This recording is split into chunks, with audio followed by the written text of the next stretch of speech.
Didik TV KPM.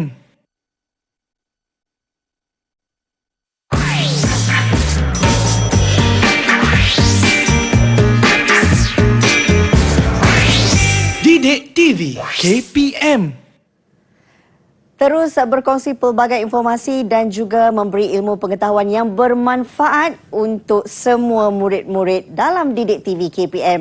Assalamualaikum, salam sejahtera. Apa khabar semua? Yang pastinya hari ini anda bersama saya Hazrina Kasim. Rasa teruja hari pertama sebenarnya bersiaran langsung untuk sesi 2022 di Didik TV KPM, yang pastinya kami juga nak berikan yang terbaik untuk murid-murid bersama-sama menelaah pelajaran dan juga mengetahui tips-tips penting. Ini kami nak bawakan 1 jam pemerhatian anda sebenarnya untuk memberi fokus kepada calon-calon SPM yang bakal menduduki peperiksaan dalam mata pelajaran Sains Rumah Tangga. Hari ini kita nak tahu apakah antara tips dan juga persediaan yang boleh dilakukan oleh calon-calon SPM. Baiklah, tak nak melengahkan masa lagi, apa kata kalau kita berkenalan terlebih dahulu dengan guru penyampai kita pada hari ini. Apa kata kami kongsikan sedikit profil guru ini. Silakan.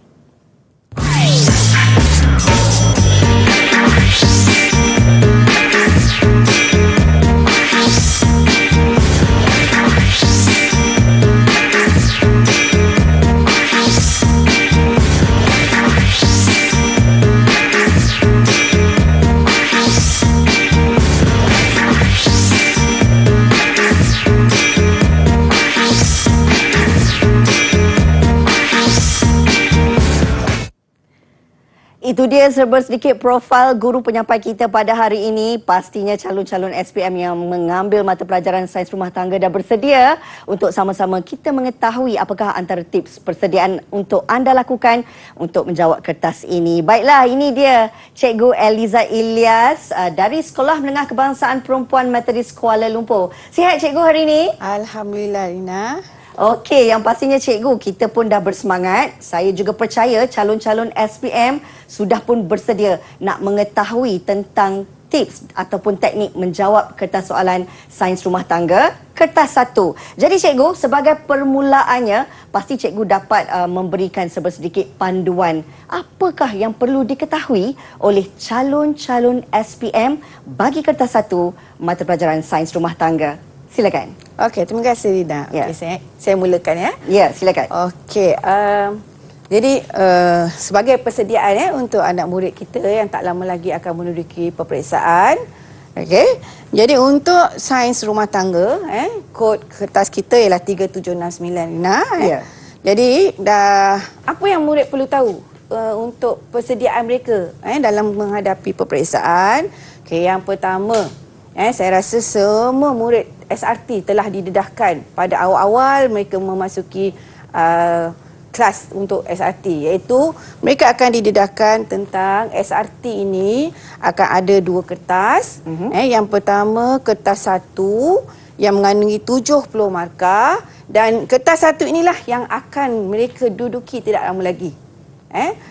Manakala kertas 2 30 markah iaitu amali. Ya. Jadi pada kertas amali ni semua calon-calon SPM untuk tahun 2021 telah pun melaksanakan tanggungjawab mereka. Dan markah pun telah dihantarlah ke pihak lembaga peperiksaan. Jadi dekat sini sebenarnya mereka dah lalui benda ni, dan mereka pun mungkin telah tahu markah mereka melalui guru masing-masing. Okey. So yang kertas 1 ni lah yang menjadi debaran kepada mereka untuk mereka menjawab tak lama lagi. Ya. So okey. Jadi kita terus tumpu kepada kertas kita lah untuk peperiksaan. Jadi kertas 1 yang akan calon-calon duduki, mereka perlu menjawab dalam tempoh 2,5 jam.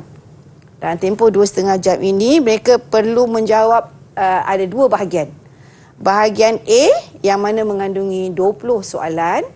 Okey, dan bahagian A ni adalah soalan struktur. Soalan struktur dan mengandungi 50 markah. Manakala bahagian B ialah bahagian esei. Bahagian esei yang hanya mengandungi 4 soalan sahaja, tetapi markahnya 50 markah juga. Jadi untuk menjawab kedua-dua bahagian ini, yang pertama sekali yang perlu saya highlightkan di sini ialah calon perlu menjawab di ruang jawapan yang disediakan. Jangan jawab tempat lain. Sebabnya ruang jawapan telah disediakan. So jawablah di ruang jawapan yang telah disediakan. Bukan jawab di muka surat lain kemudian buat note pula. Sila rujuk. Tak ada. Kita nak tengok jawapan tu di ruang jawapan.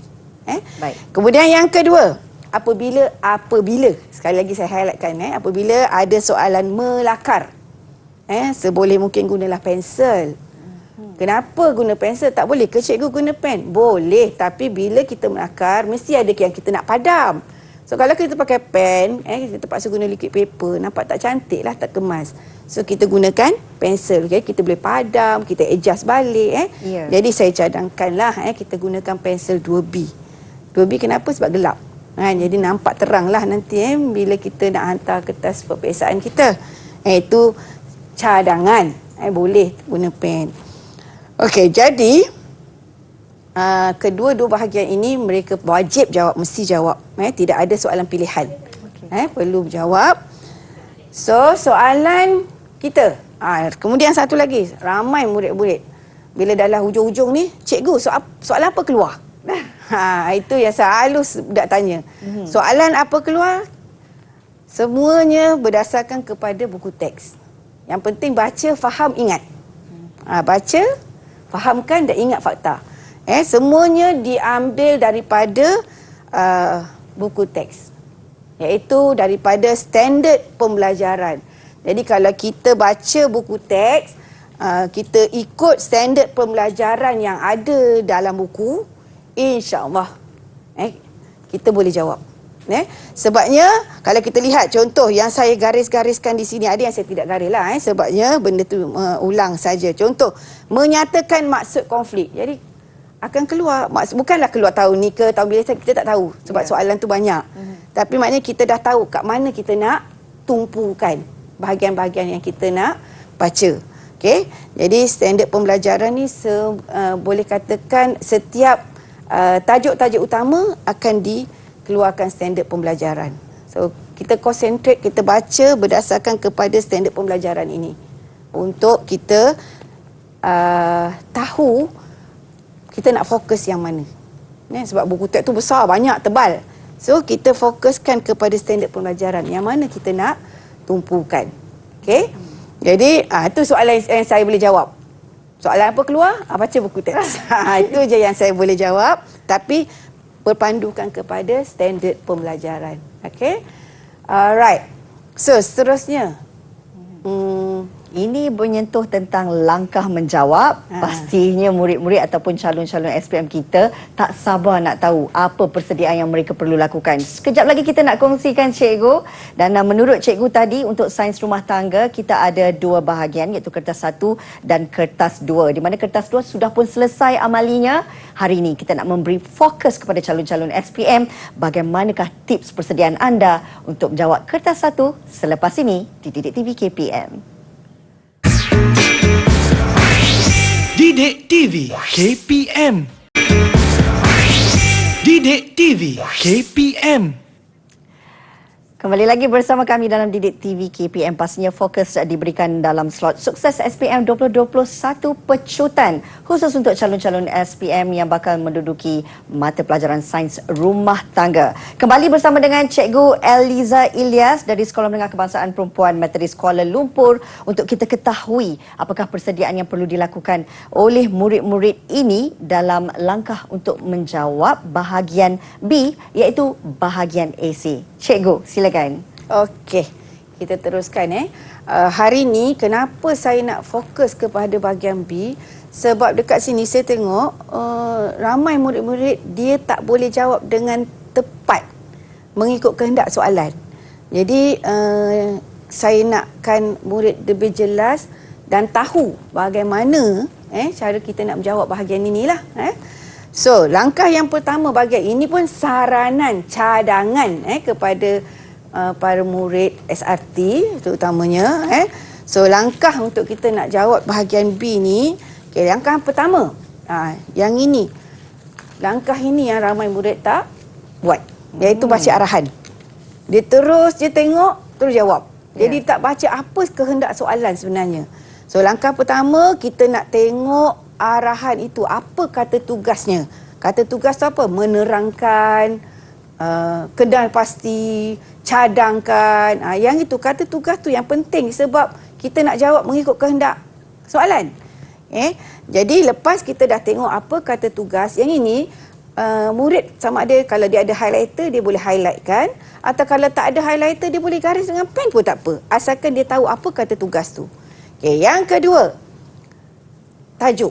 Dalam soalan tu biasanya akan di-highlightkan dengan tajuk dalam buku teks. Jadi murid akan tahu ini soalan faktor apa, ataupun ini soalan berkaitan dengan cadangan apa, sebab kita kena tahu apa tajuk dalam soalan itu. Dan yang seterusnya tengok markah. Kerana markah ini memainkan peranan untuk bilangan jawapan. 2 markah maknanya 2 jawapan. 4 markah 4 jawapan. Jadi kita kena tengok juga pembahagian markah. Dan kalau kita lihat pada setiap soalan, tak kiralah kertas soalan subjek apa pun, mesti di tepi tu ada markah. Sebab nak memberi calon tahu bilangan jawapan yang diperuntukkan dan yang diperlukan dalam soalan. Okey, lepas dah tengok yang itu, dah tengok soalan, dah baca soalan, dah tahu kata tugas, dah tahu tajuk, langkah kedua, kita tengok apa dalam soalan itu. Soalan itu soalan bermaklumat ke, soalan berjadual ke, soalan penyataan ke. Sebab dalam itulah sebenarnya ada maklumat untuk kita menulis jawapan. So, gunakan semua soalan yang ada sepenuhnya. Jadi itu kata tadi, kita balik pada langkah pertama. Baca. Baca, kalau perlu di-highlightkan, kalau perlu dituliskan, dibuat catatan. Perlu sangat di langkah pertama. Kemudian langkah yang ketiga, kita nak draft jawapan. So bila kita nak draft jawapan ni, kita boleh minta kertas kosong dari pengawas peperiksaan untuk kita buat draft, untuk kita nak catatkan.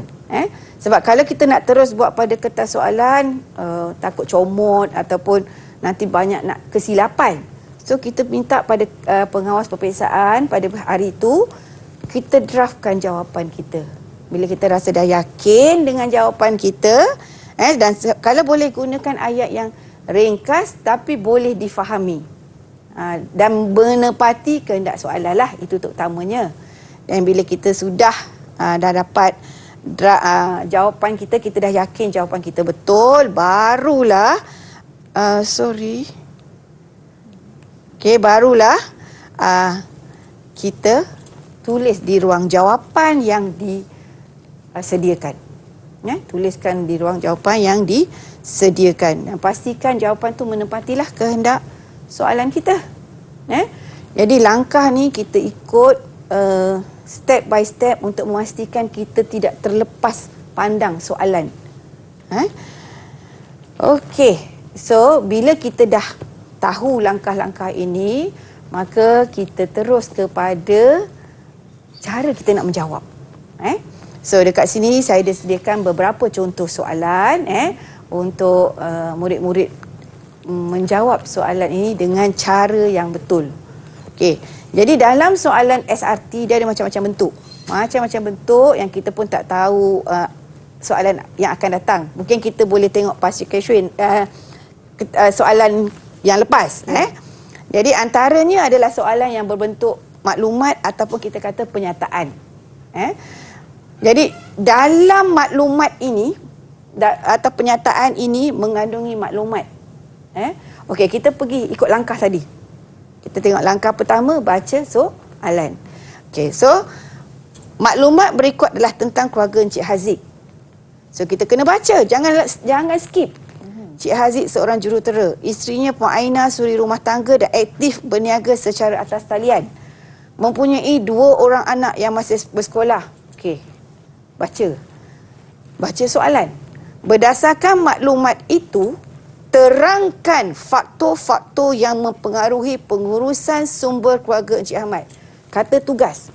Terangkan. Jadi saya highlight kamera. Jadi kalau macam murid, gunalah highlighter ke, pen ke, gariskan. Maknanya itu kata tugas yang pertama, terangkan. Tajuk apa Faktor-faktor yang mempengaruhi pengurusan sumber keluarga. Itu kalau dalam SRT adalah tajuk tingkatan 4. Modul yang kedua. Jadi murid akan nampak kata tugas dan tajuk ini. Berapa markah? 9 markah. Dia dah bagi kat situ. So kita kena tahulah berapa bilangan jawapan yang diperlukan based on markah. Maknanya kalau terangkan dia kena tahu faktor, dia kena boleh menerangkan sambil menggunakan maklumat ini. Okey, yang kedua, nyatakan satu jenis sumber manusia dalam kategori sumber manusia. 1 markah sahaja. Nyatakan. Maknanya dia tak perlu hurai. Dia hanya perlu nyatakan sahaja. Untuk 1 markah. Alright. So, ini langkah yang pertama. Kita baca. Baca arahan. Kenal pasti kata tugas. Kenal pasti tajuk apa. Okey, langkah yang kedua, kita tengok maklumat ini. Ini maklumat yang diperlukan untuk jawapan kita. Itu langkah yang kedua. Okey, langkah yang ketiga. Kita nak draft jawapan. Okey, jadi bila kita draft jawapan, kita kena ingat baliklah apa yang kita belajar. Seperti mana tadi saya cakap. Maknanya kita kena baca, faham, ingat.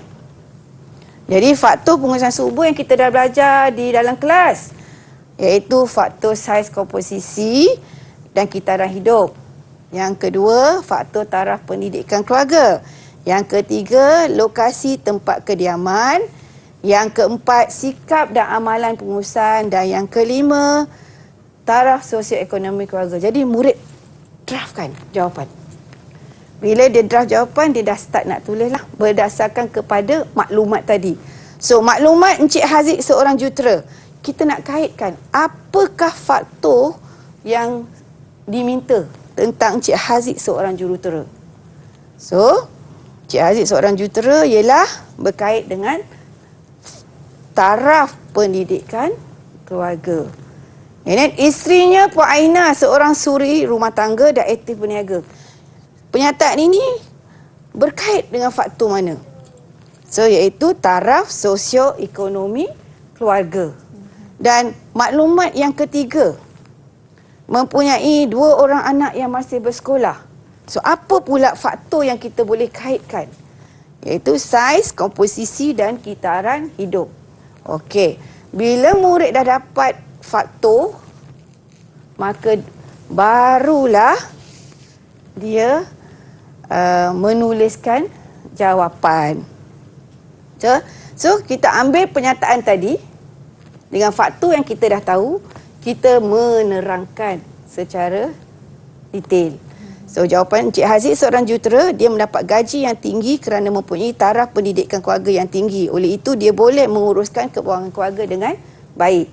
Daripada pernyataan tadi, faktor yang diingat, dia terangkan. Okey. Itu tentang Encik Haziq tadi. And then tadi pasal keluarga isteri dia. Isteri Puan Aina, isterinya Puan Aina, aktif berniaga atas talian. Dia mempunyai sumber pendapatan tambahan yang boleh membantu Encik Haziq meningkatkan taraf ekonomi keluarga, faktor, dan dapat menguruskan keuangan keluarga dengan baik. Pernyataan Puan Aina tadi, kita kaitkan dengan faktor dan kita menerangkan secara terperinci berdasarkan kepada soalan.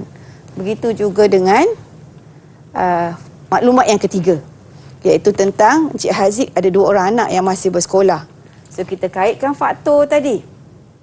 Kita kaitkan faktor tadi dengan pernyataan dan kita menerangkan secara detail tentang maklumat ini. Okey, di sini ayat bergantung kepada murid. Asalkan mereka boleh mengaitkan maklumat atau pernyataan yang diberikan dalam soalan dengan faktor yang telah mereka belajar di sekolah. Jadi, ini ayat saya lah, ayat contoh yang saya berikan. Jadi, nanti bila peperiksaan mungkin murid akan jawab pelbagai rentak jawapan. Yang penting, dia tahu bagaimana untuk dia menerangkan secara detail soalan yang dikendaki. Okey. Jadi dekat sini kalau kita lihat ada juga yang bertanya, cikgu boleh jawab secara point form tak? Cikgu boleh buat dalam jadual tak? Macam-macam soalan. Jadi dalam SRT dia tidak ada mengatakan mesti, maksudnya apa-apa jawapan pun boleh diterima asalkan soalan jawapan yang diberikan menepati kehendak soalan. Yang penting kita berbalik pada tadi kata tugas, menerangkan. Yang penting dia tahu bahawa itu berkaitan, penyataan itu berkaitan dengan tajuk yang dikehendaki dalam soalan. Okay? Jadi apa cara bentuk jawapan yang diberikan, diterima, kita terima. Maksudnya kita tak tahu itu tugas lembaga peperiksaan lah. Tapi pada saya, asalkan murid boleh menjawab dan menepati kehendak soalan, calon tak ada masalah lah kot dengan soalan-soalan yang sebegitu. Okey. Jadi saya rasa inilah cara kalau kata sekiranya soalan itu soalan yang bermaklumat. Okey. Jadi saya rasa kita akan beralih ke tajuk yang seterusnya nanti Itu dia tadi jelas penerangan Cikgu Eliza berkenaan dengan bahagian B, bahagian esei menyentuh tentang soalan bermaklumat. Kita nak berehat seketika, kembali lagi bersama kami di Didik TV KPM. Didik TV KPM. Didik TV KPM. Kembali lagi bersama kami dalam Sukses SPM 2021 pecutan khusus untuk calon-calon SPM yang bakal mengambil kertas peperiksaan dalam mata pelajaran Sains Rumah Tangga. Kita nak bersama dengan Cikgu Eliza ketika ini. Cikgu mungkin boleh terangkan kepada calon-calon SPM bagaimana sebenarnya persediaan mereka untuk bahagian B ini bagi soalan bergambar dan juga soalan penilaian. Silakan. Okey, kita sambung lagi Rina. Ya. Okey, tadi kita dah tengok tentang maklumat. Maksudnya dalam kotak tu ada ringkasan-ringkasan maklumat lah. Ya. Tapi kali ni soalan yang berbentuk gambar ataupun kita kata ilusi lah. Jadi kalau soalan ni pula dalam gambar ini ada maklumat yang memerlukan murid berfikir dan memerhatikan apa maklumat yang diperlukan. Okey, yang ni pun sama kita ambil balik langkah yang pertama, baca soalan. Raja menunjukkan ruang kediaman Encik Hassan. Okey. So kita tengok gambar dulu. Ruang kediaman Encik Hassan. Langkah yang pertama lagi, kita nak tengok apa kata tugas dan apa tajuk. Jadi berdasarkan rajah, terangkan, masih terangkan lagi. Maksudnya bila terang tu kita kena ingat faktor yang ada dan kita perlu membuat huraian kepada maklumat yang kita dapat nanti. Faktor-faktor yang mempengaruhi keselesaan ruang tempat kediaman Encik Hassan. Jadi soalan ini dia minta kita menerangkan tajuk faktor keselesaan tempat kediaman. Ini pula soalan tingkatan 4, modul yang ketiga, tajuk tempat kediaman. Okey. Jadi dekat sini calon pula atau murid dia kena tengok apa faktor yang mempengaruhi keselesaan tempat kediaman. Kalau kita tengok macam tak ada apa kan. Tetapi apa yang telah dipelajari oleh mereka di dalam kelas, mereka kena kaji gambar ni. Okey. Jadi faktor yang mereka dah belajar iaitu faktor pencahayaan, pengudaraan, lantai dan penutup lantai, susun atur dan kelengkapan, skema warna dan faktor keselamatan. Mereka kena draft apa yang mereka ingat yang telah mereka pelajari dalam kelas. Kemudian barulah mereka perlu tengok balik mana faktor yang ada dekat sini. Mana faktor-faktor yang ada dekat sini. So, faktor yang ada dekat sini kipas. Kipas kita kaitkan dengan pengudaraan. Kalau ada aircon, airconlah pengudaraan. Kemudian faktor pencahayaan, lampu. Okey. Faktor penutup lantai. Penutup lantai, lantai dan penutup lantai. Lantai ni biasa lantai yang dekat rumah kita lah. lantai marmar ke, terazur ke, simen ke. Penutup lantai sama ada kapet ataupun tikar. Itu kita panggil penutup lantai. Ya. Kemudian susun atau perabot. Yang ada di sinilah yang kita nampak. Yang kita dah belajar dekat dalam kelas ada 6 faktor. Tapi yang ada dalam gambar ni hanya ada 4 faktor saja. Jadi, mulalah kita mendraftkan soal jawapan kita dan kita nak kaitkan dengan rumah Encik Hassan tadi. So, pengudaraan. Pengudaraan yang baik seperti rumah Encik Hassan mempunyai pendingin udara ataupun kipas akan memberi keselesaan. Sebab kita nak selesa kan dalam rumah kita. Bila kita panas, kita boleh buka kipas, kita boleh buka aircon, dia akan beri keselesaan. So, ini huraian dia. Kemudian kita tengok tadi pencahayaan lampu dekat rumah. So, sumber cahaya seperti matahari atau cahaya lampu bertujuan supaya rumah Encik Hassan dapat dilihat dengan jelas atau mengelakkan kemalangan atau memberi suasana yang selesa. Jadi jawapan mana-mana. Okey, cuma dekat sini saya nak ingatkan untuk soalan AC jangan guna short form. Sebab bukan semua orang tahu maksud-maksud short form. Contoh macam ni lah. Atau kan. Jadi jawablah dengan perkataan yang biasa. Jangan guna short form atau simbol. Jadi kan, yang ini saya tunjukkan yang ini supaya kita cepat untuk saya nak menerangkan. Tapi sebagai murid, tolong jangan guna short form. So, pencahayaan dia terangkan kenapa perlu cahaya di rumah. Kalau gelap, kita perlukan lampu untuk nampak lebih jelas. Kalau kita tak pakai lampu, kita ada tingkap. Supaya tingkap akan cahaya akan masuk melalui tingkap. So, dia perlu terangkan. Kemudian alatan dan kelengkapan yang kita lihat tadi ialah perabot di rumah Encik Hassan. Jadi bagaimana Encik Hassan menyusun perabot dia supaya tidak menghalang laluan. Sebab apa kenapa kita tak nak dia halang laluan? Untuk mengelakkan kemalangan. Terlanggar sana, terlanggar sini. Terutama kalau kata ada anak kecil ataupun ada orang kurang upaya. Jadi susunan di ruang kediaman Encik Hassan tu perlulah disusun dengan sistematik. Tujuan dia untuk mengelak kemalangan atau mengelakkan daripada menghalang laluan. Itu jawapan dia, key yang kita nak. And then kalau kita tengok dalam gambar tadi ada penutup lantai. Jadi di penutup lantai ni dia ada banyak function selain daripada untuk mencantikkan lantai, mencantikkan ruang kediaman, dia juga digunakan untuk menutup kecacatan lantai ataupun untuk mengelakkan lantai licin. Jadi rumah Encik Hassan mempunyai lantai dan penutup lantai yang rata, kukuh, tidak licin dan mudah dijagalah sepatutnya. Okey. Jadi penerangan di sini perlu kita kaitkan dengan gambar yang ada dekat dalam soalan.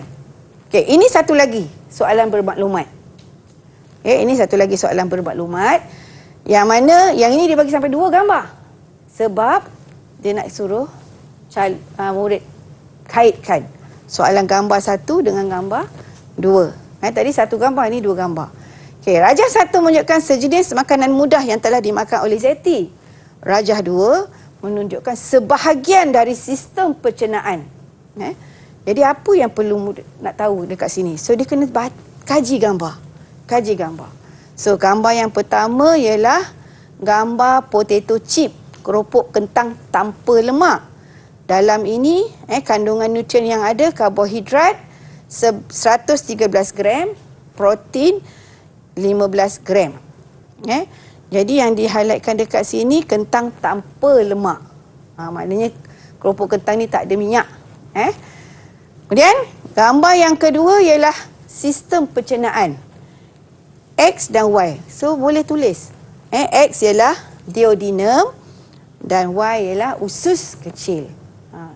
2 gambar tu kita kena tengok apakah maklumat-maklumat yang ada dalam gambar ini. Right? Jadi kita tengok soalan.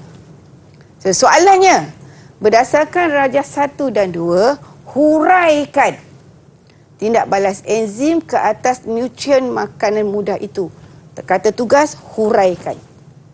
kita kena terangkan detail tentang tindak balas enzim ke atas nutrien makanan mudah DX. DX tu tadi dekat mana? Dekat duodenum tadi. Okey, 6 markah. Tindak balas enzim di bahagian X, iaitu di duodenum. Okey, ini jawapan dia. Yang inilah, ini jawapan dia. Jadi bila kita hurai, kita kena ambil balik gambar makanan mudah tadi, karbohidrat ataupun kentang akan dicernakan oleh enzim amilis dan menukarkannya kepada maltosa. Ini yang dikatakan hurai. Dia kena terangkan tentang proses pencernaan yang berlaku di duodenum. Okay, dan kita lihat yang ada tadi karbohidrat dan protein. So, protein di duodenum. Dia akan melalui perut. Dekat perut dia akan melalui proses. Kita tak nak jawapan itu sebab perut. Kita nakkan jawapan di duodenum. So, pepton akan dicernakan oleh enzim trypsin dan menukarkannya kepada polipeptida dan asid amino. So, yang saya highlightkan ini adalah jawapan yang diperlukan untuk huraian bagi tajuk pencernaan. Sebenarnya ini adalah tajuk pencernaan. Jadi bila dikatakan hurai, kita kena huraikan makanan itu, okey, dari mana hasilnya, apa enzimnya. Alright. So Rina, kita beralih kepada soalan yang seterusnya pula. Tadi boleh cikgu, silakan. Okey. So yang ini, tadi kita tak habis lagi penyerapan. Penyerapan di Y. So samalah, dia kena terangkan penyerapan glukosa asid amino akan diserap melalui sel epitelium ke kapilari darah dan melalui vena ke hati untuk dikumuhkan. Bila hurai maknanya dia kena cerita perjalanan itu sampai akhir. Okey, tadi tentang pencernaan. So sekarang ni kita beralih kepada soalan penilaian. Dalam soalan penilaian, biasanya dia akan beri 2 gambar. Kenapa dia kata penilaian? Iaitu kita menilai. Menilai untuk kedua-dua gambar ini. Apa yang ada perbezaan dan persamaan terhadap soalan ini. Okey, kita lihat. Rajana menunjukkan 2 lakaran style dihasilkan oleh Farah ke majlis perkahwinan kakaknya. So, Farah dihasilkan style. So, Farah seorang remaja bertubuh tinggi dan langsing. Dia ada kaitan. Jadi, Farah ni, tubuh dia tinggi langsing. So, ada 2 style pakaian. Maknanya dekat sini, dia minta kenal pasti, kata tugas, kesan ciri style pakaian itu kepada Farah. Maknanya pakaian A atau pakaian B yang sesuai untuk Farah. So that's why dia kena membuat penilaian. And then daripada penilaian itu dia kena tentukan lakaran mana yang sesuai untuk Farah. Okay, dan soalan ketiga, cadangkan 2 warna yang sesuai. Okay, untuk pakaian pilihan Farah. Maknanya kat sini dia minta cadangan. Kata tugas berbeza. Kenal pasti, tentukan, cadangkan. Jadi jawapan tu berbeza-beza. So bila dikatakan kenal pasti, membuat kita buat penilaian, kita bandingkan. Dan apabila kita membuat perbandingan, bandingkan ciri yang sama, benda yang sama. Okey, macam ni contohnya garis leher. So sama. Garis leher. Apa perbezaannya pada garis leher pakai lakaran A dengan lakaran B? Kemudian yang kedua, lengan. Perbezaan lengan. Ini lengan padanan rata, ini lengan gelembung. Kemudian, ini, style ini. Ini kita panggil princess line ataupun garis puteri. Yang ini pula ialah isu atau kedut lepas. So, ciri perbezaan ini kita boleh bandingkan dalam beberapa aspek lah. Tapi, kenapa tidak warna? Kenapa tidak hiasan? Sebab warna dia tidak nyatakan dekat sini. Kita tak nampak pewarna. Okey. Jadi, apabila kita memberi jawapan, kita kena beri justifikasi juga. Sebab, bila soalan kenal pasti, kita kena bagi reason. Contoh yang inilah tadi. Garisan puteri, pakai A tidak sesuai kerana memberi kesan lebih langsing. Kedut lepas di pinggang pakaian B, sesuai kerana memberi kesan sedikit rendah dan lebar. Apabila kita membuat penilaian, kita kena bagi reason juga. Kita cuma tak boleh kata, sesuai, tak sesuai. Tak ada reason. So, bila soalan penilaian, kita mesti memberi kesan, reason dia. Lengan padanan rata tidak menampakkan lengannya berisi. Lengan gelembung akan nampak lengannya lebih berisi. Sebab lengan tu kembang kan. So kita nampak tangan tu besar sikit. Garis leher bentuk bulat akan menampakkan lehernya pendek sedikit. Sama. Yang ini jawapan dia sama sebab kita tengok tadi sama. Jadi itu saya kata tadi. Bila penilaian ada perkara yang sama, ada perkara yang berbeza, tak apa. Yang penting calon tahu kenapa reason dia. Okey, jadi soalan yang kedua dia tanya pakaian yang mana. So berdasarkan kepada yang ini kita tengok yang mana yang sesuai. So jawapan dia pakaian B dan cadangan warna merah, hijau terang, boleh yang sesuai untuk bentuk badan tinggi dan langsing. Jadi kat sini tajuk ni bukan semestinya pakaian, dia boleh apa sahaja tajuk dalam sains rumah tangga. Yang penting ialah bila soalan penilaian kita kena membandingkan kedua-duanya. Okey. Yang kedua, bila kita membandingkan kita kena beri justifikasi ataupun sebab-sebabnya. Okey, Rina? Okey sangat cikgu, jelas, faham. Okey, itu cara yang satu. Ada lagi satu cara cikgu yang boleh cikgu terangkan? Okey, cara yang kedua yang dia pula. Tadi dalam bentuk Kotak perbandingan. Kotak perbandingan. Yang ini kita membandingkan dengan cara kita bagi, actually sama je. Yang penting calon kena tahu apa yang sedang mereka bandingkan. Cuma cara kadang-kadang memanglah budak-budak kita ni akan tanya, cikgu step ini boleh tak? Step kena boleh. Jadi apa pun boleh, yang penting dia kena nyatakan A, B. Apa dia ciri-cirinya. Barulah kita namakan penilaian. Kalau tidak dia akan jadi seperti soalan yang pertama tadi, maklumat. Okey. Tidak ada perbandingan. Okey. Okey, terima kasih Cikgu Eliza untuk penerangan bahagian B bagi soalan bergambar dan soalan penilaian. Kita akan berehat seketika. Kembali lagi bersama kami dalam Didik TV KPM. Didik TV KPM. Didik TV KPM.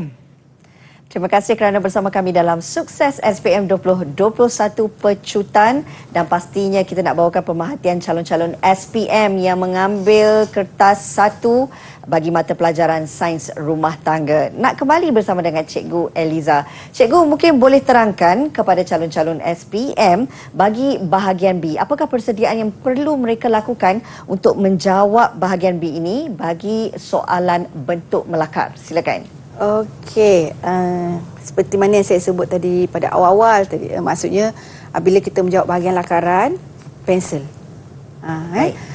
Okey, jadi dekat sini kita tengok pada soalan. Apapun dalam perbincangan kita lebih kita rujuk pada soalan supaya murid lebih jelas, kan? Okey, so dalam soalan ni lakar dan label. Soalannya ialah lakar, label.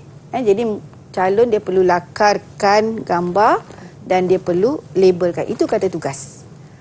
Style pakaian yang sesuai untuk shikin yang rendah dan gempal pada krokis yang disediakan. Ini krokis. Maksudnya bentuk badan yang standard tapi dengan penyataan rendah gempal, maka pelajar kena tahulah style-style yang sesuai untuk bentuk badan itu.